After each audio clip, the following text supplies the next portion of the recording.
అనగనగా ఒక గ్రామంలో ఇద్దరు అక్క చెల్లెళ్ళు ఉండేవారు, లల్లి మరియు మాహి. లల్లి చాలా సాదాసీదాగా మంచి మనసుతో ఉండే అమ్మాయి. మాహి తెలివైనదే, కానీ డబ్బు మీద ఎక్కువ శ్రద్ధ ఉండే అమ్మాయి. వాళ్ళిద్దరూ బామ్మతో కలిసి ఉండేవారు. ఒకరోజు బామ్మ వాళ్ళిద్దరికీ చెరుకు గాజు సీసాలను ఇచ్చింది. ఈ గాజు సీసాలు మీ మనసులో ఏముంటే వాటితోనే నిండిపోతాయి అని బామ్మ చెప్పింది. అక్కా చెల్లెళ్ళు ఆశ్చర్యంగా ఒకరిని ఒకరు చూసుకున్నారు. ఇక తర్వాత రోజు లల్లి ఈ పనులన్నీ చేసింది. దారిలో వెళుతుండగా తల్లడిల్లిన పిల్లిని ఆదుకుంది. తన టిఫిన్ను స్నేహితురాలితో పంచుకుంది. పెరట్లో మొక్కలకు నీళ్లు పోసింది. ఆ రాత్రి తన గాజు సీసాను చూసింది.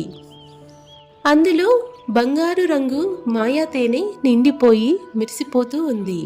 అబ్బా, ఎంత అందంగా ఉంది అని లల్లి చాలా సంతోషించింది.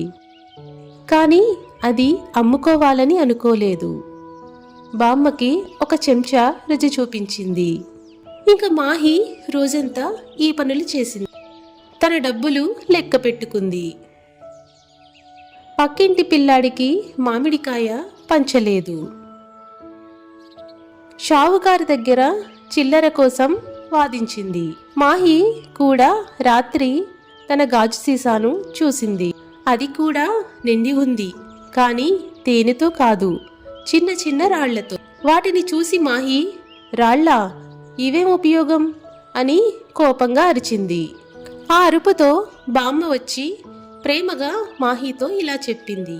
నీ మనసులో ఏముంటే అవే సీసాలో కనిపిస్తాయి.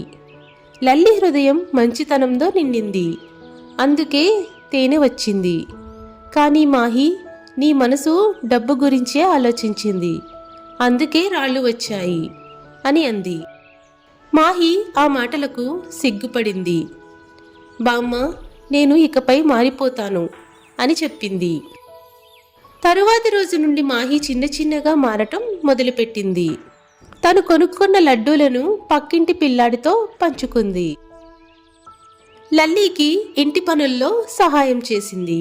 పాత బొమ్మలను చిన్న పిల్లలకు ఇచ్చింది. అలా కొద్ది కొద్దిగా ఆమె సీసాలో ఉన్న రాళ్ళు బెల్లం ముద్దల్లా మారిపోయాయి. మాహి నవ్వుకొని ఇలా అనుకుంది, సంతోషం దాచుకుంటే కాదు, పంచుకుంటే పెరుగుతుంది అని అంది. లల్లి ఆమెని హత్తుకొని ఆనందించింది. అలా వారిద్దరూ ఎంతో ప్రేమగా ఆనందంగా జీవించారు.